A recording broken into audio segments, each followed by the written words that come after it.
Hi everyone. Can someone confirm that you can hear me and you can see my hands? See what I'm doing?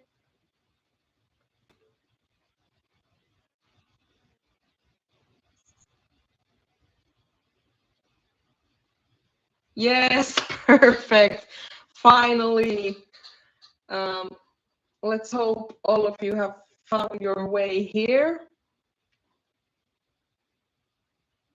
Yes, it works. And let's hope that the audio and that the sound is working better right now. Please tell me immediately if some technical issues occurs again. So maybe is everything clear what kind of tools we will use tonight? I can do a quick recap if you didn't catch me last time, or can we move on to making maybe?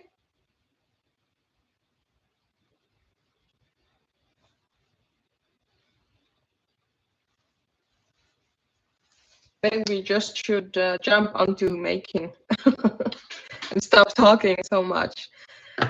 So we will be doing a knitted slab.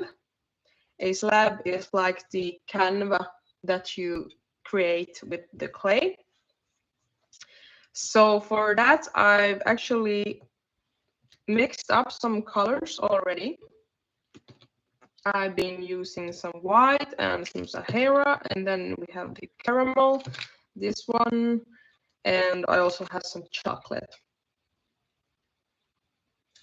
Clock looking thing. There was a question about this one. This is an oven thermometer. And this I do recommend for everyone who wants to harden clay in the oven. This shows the perfect temperature.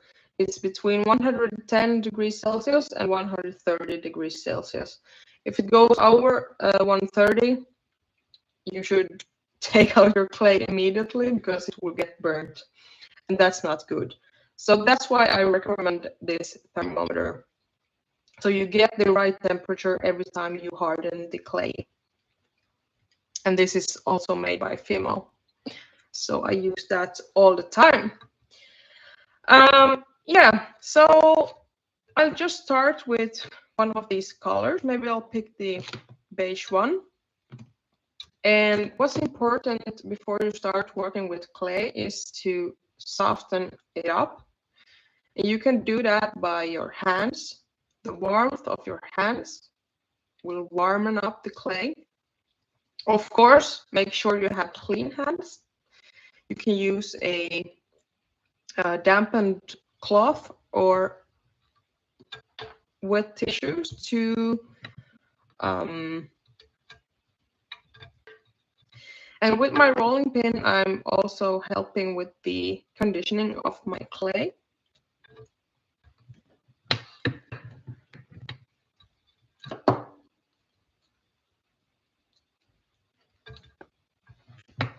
I'm trying to avoid getting air bubbles stuck into the clay by folding and rolling. If I would just squish the clay together, it's very likely to get some air trapped into the clay. So I think this will be my slab color. And then I'll be using some white and maybe this Sahara and maybe the caramel as well. It's a pretty nice combination. I've also added into this white, it has some speckles in it. I don't know if you can see it on camera, but I've actually added a small piece of this granite color, not larger than my fingernail, because otherwise the white will get gray, it will turn gray. So I just add a small piece of granite into the white clay, and therefore I get it a bit more like real yarn. I think this could be a bit small, so I'm actually adding another piece of clay.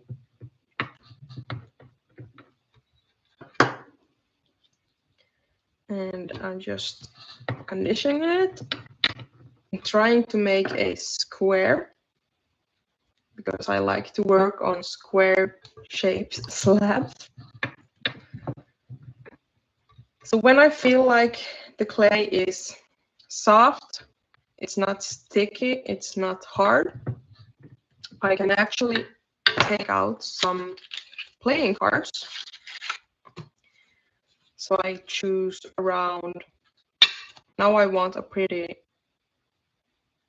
thin slab to work on, so I just picked 5 playing cards. And these will now work as my depth guard. So when I'm putting my rolling pin onto both piles and roll, I make sure that my whole slab gets the same thickness all over. Otherwise, it might happen that it is a bit thicker in the middle and thinner outwards towards the ends. So this way, I'm just making sure my clay has the same thickness all over.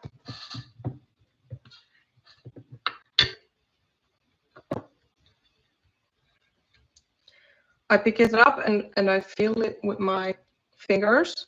If I can feel, oh, it's a bit thick right there. So then I just go back and roll over it. And if you get some dust collected in the clay, don't worry too much about that because we're going to decorate this small piece in a minute. But to avoid the dust getting stuck, of course, you can use some baby wipes or a small cotton swab or something to just pick the dust up of the slab. Okay, I think I'm quite happy with this. I'm still picking it up. And I don't think I mentioned it before, but I'm working on a tile at the moment. And this is just so the clay won't stick to my table. As you can see, I got some discoloration and maybe some dirt in it, but I can just use my fingernail to softly rub it away because I will soon get into decorating. If you want, you can make your slab a bit nicer by cutting off the edges.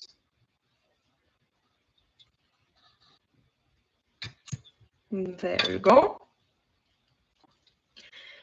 And now we'll move into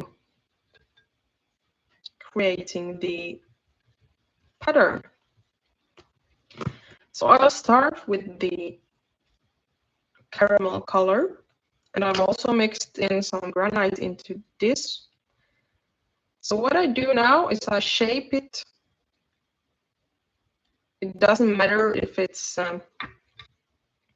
if it has like cracks in it, because as soon as I start to roll this piece, it will get smooth. And the important thing when you start rolling your let's call it yarn, because actually we will create a knitted pattern. You have to work from the middle outwards. Then you get a super like it gets even, and you get, if there would be some air trapped, it moves outwards out of the clay. It doesn't get stuck here inside it. So now you can choose whether you want your yarn to be like thick, or if you want to work with some thinner pieces. I think I will go with quite some thin pieces. If you like, you can use a ruler just to measure 3 or 4 millimeters wide is pretty good. It could be somewhat hard if you make them too thin. So when they get this long, I just cut them off, put them aside, and continue to work.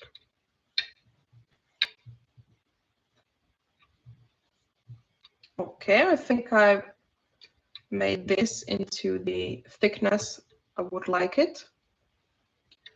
So I'll do that with the rest, so I have something to work with later on.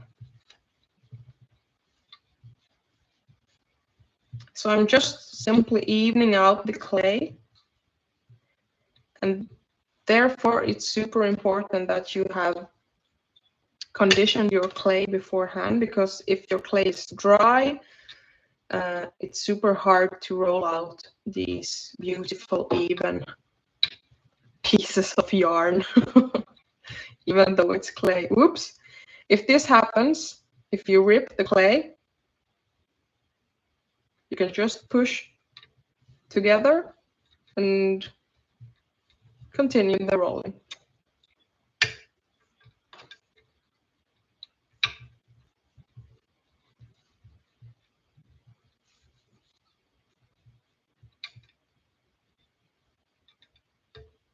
I'm making quite a few, so I have something to work with.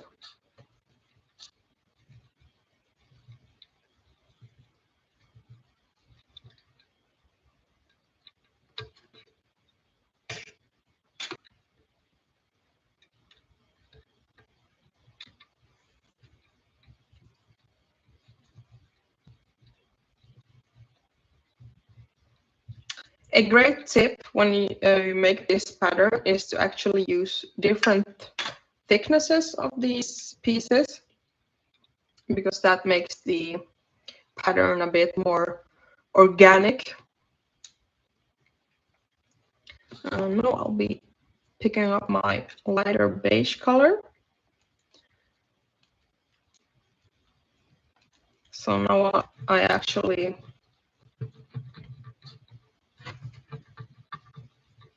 make this a bit thicker.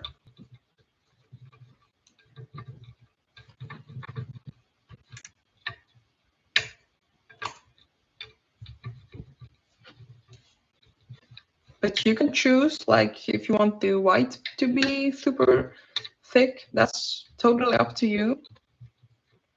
That's what's amazing with FIMO, that you have the creative freedom to do whatever you like and use whatever colors you like, whatever patterns.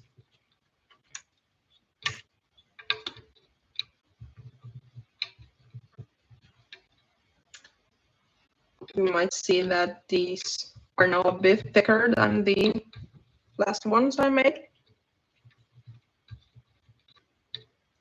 I'm not pushing hard on the clay, because that will make it rip immediately. And you can also like push it so it just breaks. And that's not what we want it to do. So just lightly using your hands to roll the strips. And then the white ones, I want these to be super thin. Let's see if we can make them super thin.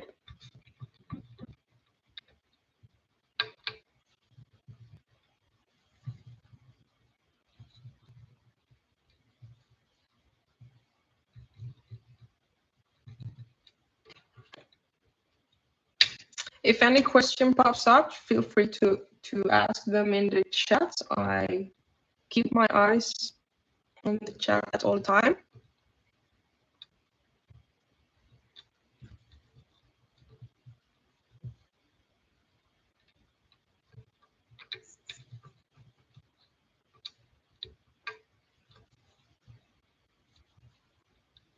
Ooh, That one broke as well. Just push it together and continue rolling.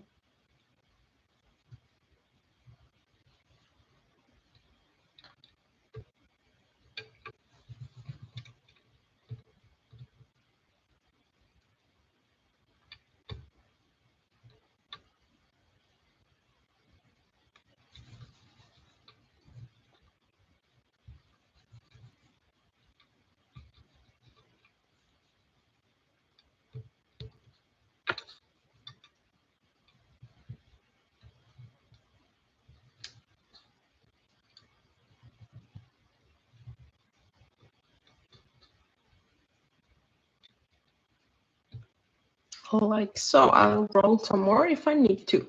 Okay, now let's start with making the actual pattern. So I'll be using the thickest strips, and I'll be using 2 pieces. I'm holding them with my thumb and what's it called? Pointing finger, and then I'm just softly twisting the 2 clay pieces together. If they doesn't stick together when you're doing this, just push gently with your other hand so they stick.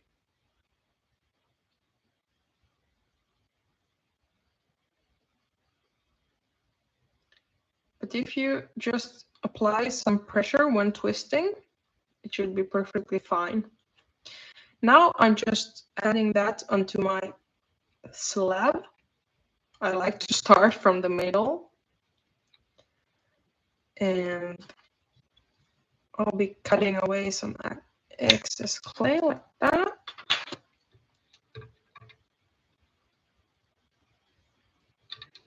And I'll be doing a bit shorter. I take another 2 pieces, but this time I'll twist them the other way. So if I twisted it like forward, this way, no, this is super hard to explain. I'm now twisting it the other direction, if it does make sense. You can control this by putting your twisted piece next to the one you already twisted, and now you can tell that it looks exactly like you have knitted it with yarn. But if you twist them the same way, there would just be like 2 twisted pieces next to each other. But by doing the different twisting methods, you get this beautiful pattern. And now again, I'm cutting off the excess so I can use it again. Remember to push down the clay so it sticks to your slab. And now I will show you how to create a different pattern. So this time I'm taking 3 of my pieces, my strips, and I'm actually pushing them to my working, to my tile. And now I'll actually do a regular braid with clay. This could be a bit tricky. You might need some patience doing this, but the result is super cute. So just as you're braiding a regular braid, like with your hair or yarn or anything, you can also braid your clay.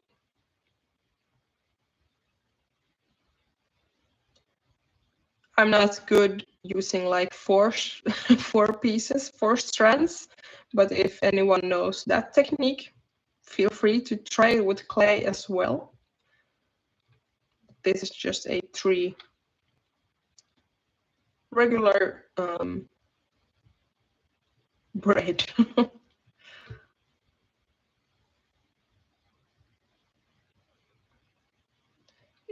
it could be a bit helpful if you just stick the clay to tile.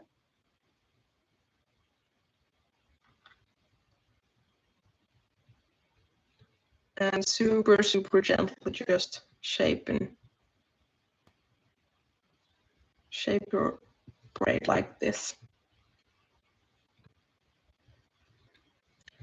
So if you're using a bit too thick strips when you want to braid it like this, it could be a bit chunky to add to your slab. So therefore I use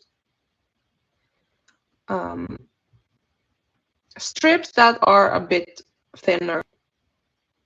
So there you go, a braid.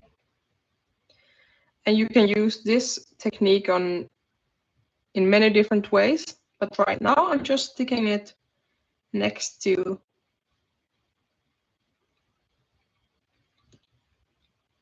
the last braid I created, and there you go.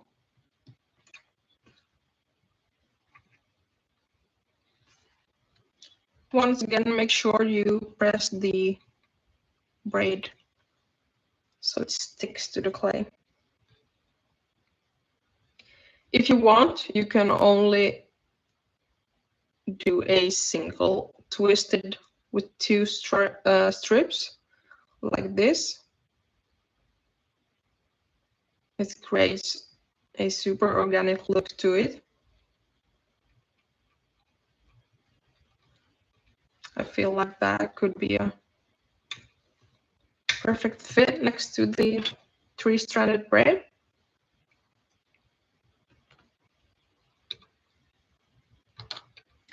And what's so good with clay that even if you use it once, you can use it twice, you can use it 3 times, you can reuse it like 100 of times and it never dries or gets somewhat destroyed. It could get a bit sticky if you're using it like a lot of times.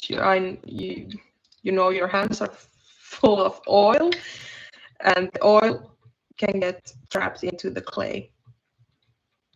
But there are also ways to get rid of the oil simply by using a regular paper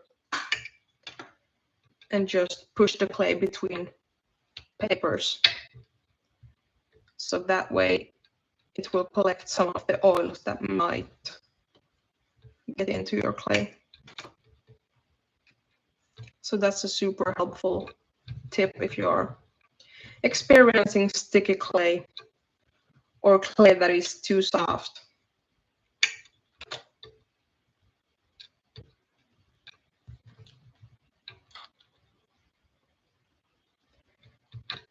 This do take a while if you want to create a complete slab, but I'll try my best to create some more for you to see. So let's take the alternating twisting once again. I have 2 strips of clay. I'm pushing the ends together. And now with my right hand, I decide to twist them that direction.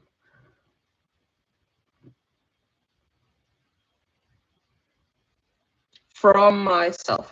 I'm twisting the strips away from myself with my right hand. Remember that? There you go.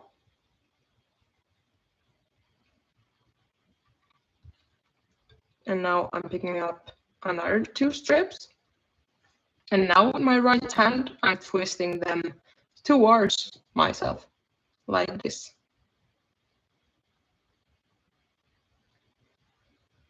Depending on how you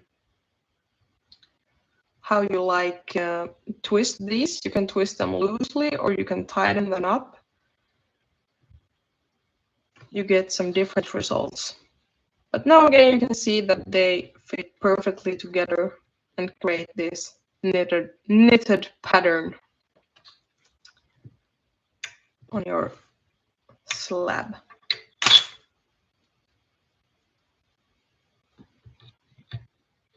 I still have some of this caramel color, so I'll quickly create some of those as well.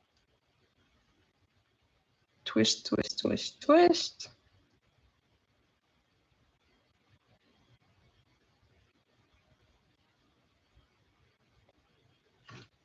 And press them down.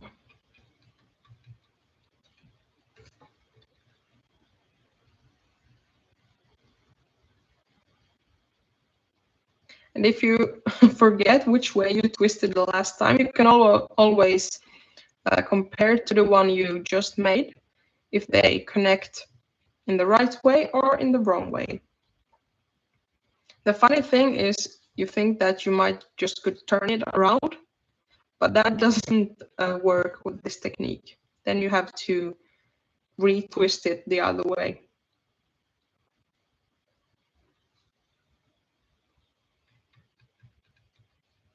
And pushing it down.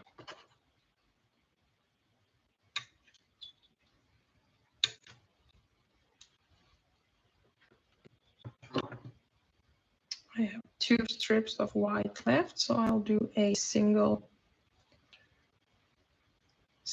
twist.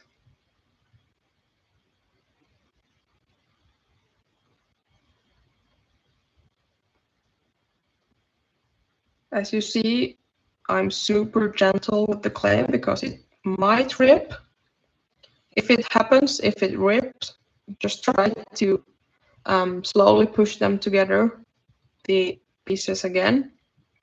It could be a bit hard to get them to stick once you already twisted them, but you can also hide the crack like underneath, so you don't have to worry too much about that.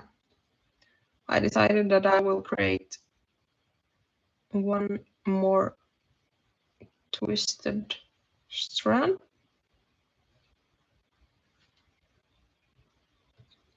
And put it right there.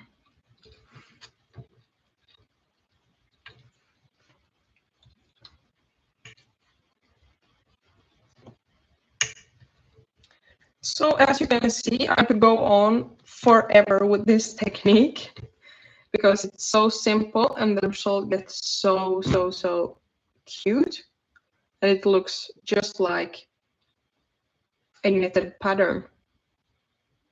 And I really love the organic style when some of the braids are a bit thicker and some of them are thinner, and it's just up to you how you'd like to create your pattern. Another tip is, of course, to use an extruder.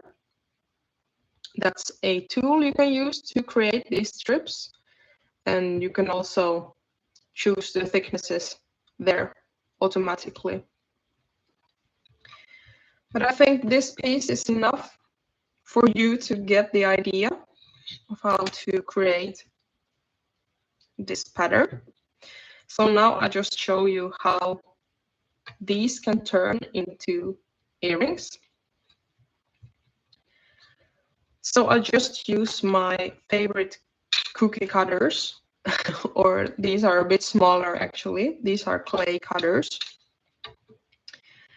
So if I'd like my earrings to be drop shaped, I'll use this one.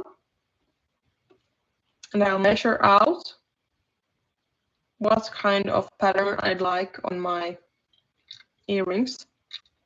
Maybe you'd like them symmetrical, then I'll do like this. Or maybe you'd like them a bit different. So I'll just push down there. And maybe I'll turn this around. No, I won't actually. And I'll push the other one right there.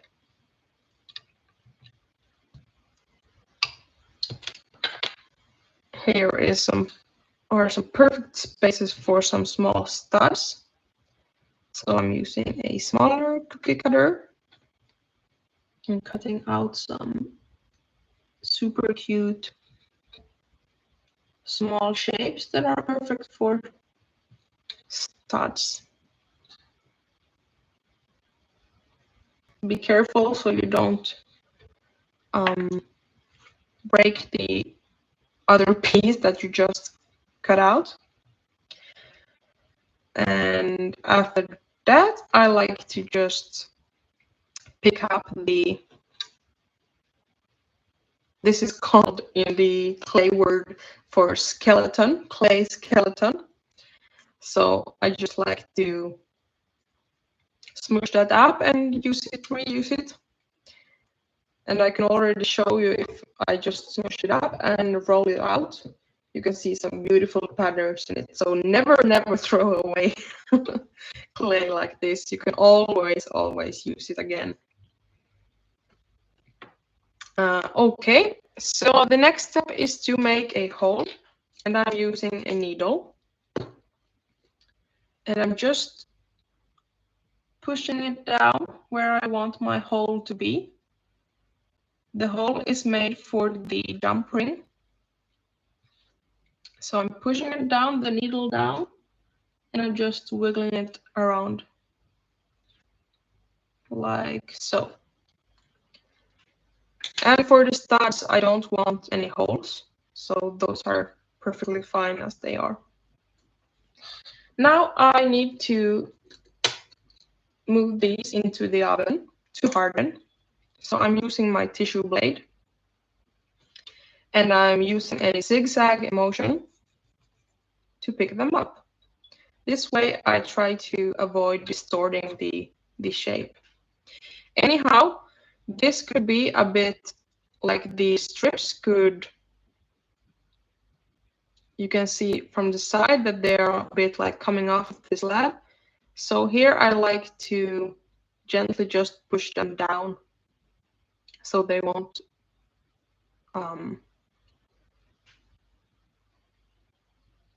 get off or like come off the slab. I also like to neaten my edges a bit. So that means less work after the hardening stage.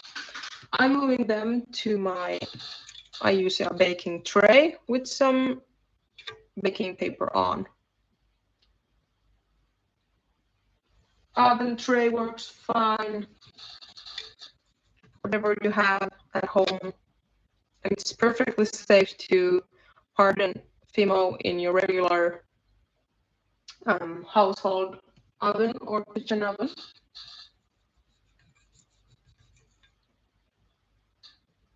And there we have the super cute studs. Let me just move them to the side. So there you go. Let's do some magic and bring out the hardened pieces like I have prepared here. I have the same shape, but a bit different colors. So what you can do now is to,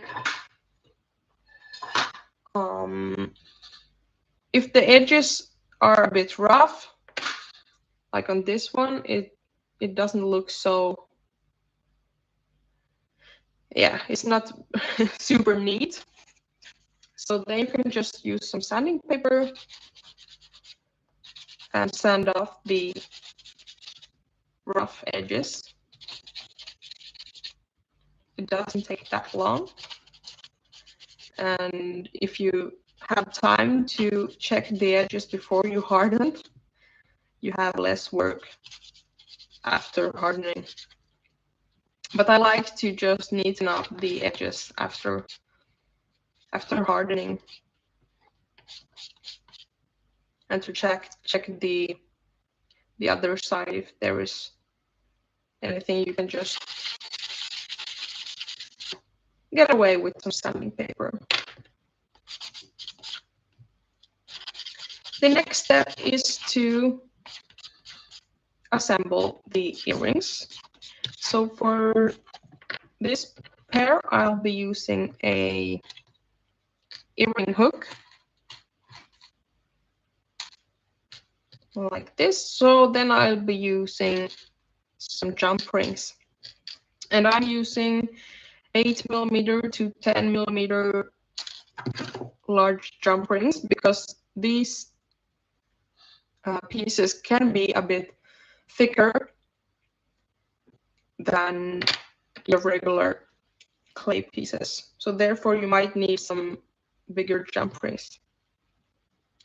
So I'm just putting them right there. And now I can see that if I put my hook on this jump ring, the clay piece will actually hang a bit weird. So I'll just take the plier and twist the bottom. In this way I can just attach the clay piece with only one jump ring. And I'm closing off my jump ring by twisting the pliers towards each other. And with a bit of wiggle, I have my jump ring where I want it to be. And the same with the other.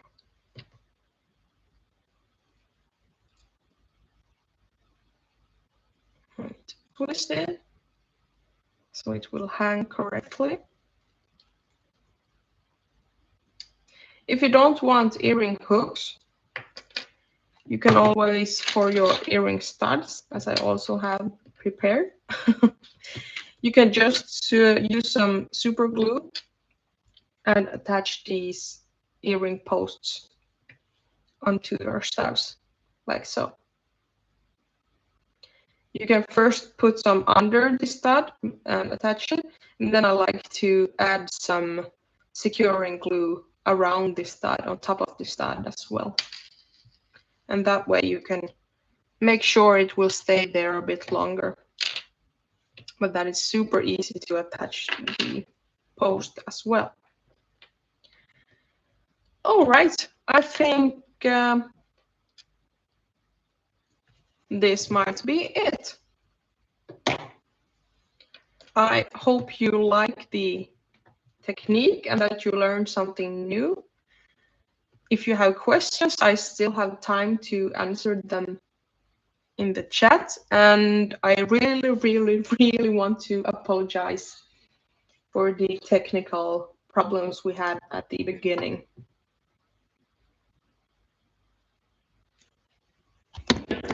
Let me just move my camera. Ooh. Like so.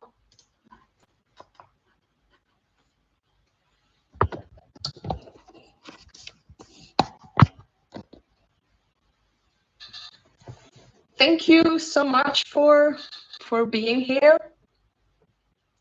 And I also want to remind you that this was the third, maybe, workshop that we'll host together with FIMO this autumn.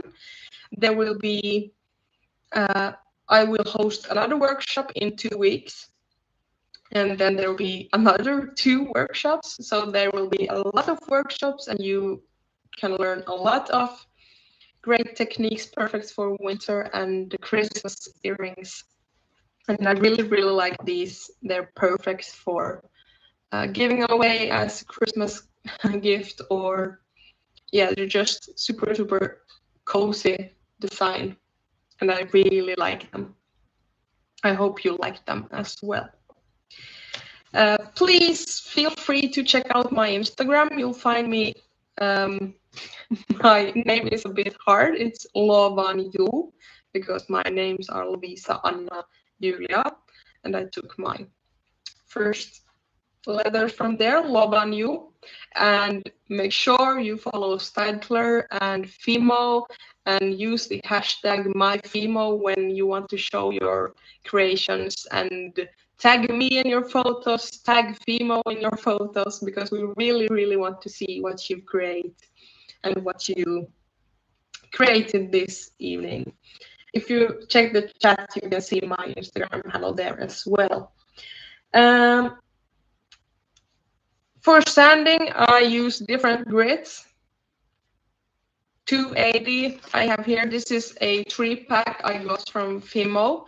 And as you can see, I've also used some water. So I dip my pieces in water before I sand them. But these are everything from 240 to 360. And they are also a bit thicker. So these are perfect for sanding your FIMO creations. Yes, thank you so much, Alina. And a lot of Christmas presents will be done, hopefully. And I really, really want to see what you create. If you don't have further questions, I would like to wish you a super, super nice evening. And we'll see you again in 2 weeks. And make sure you follow us on Instagram to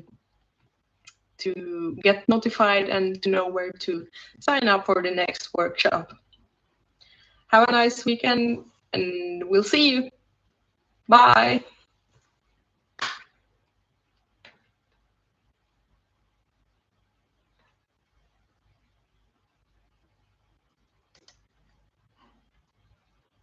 Thank you. Have a nice evening. Bye.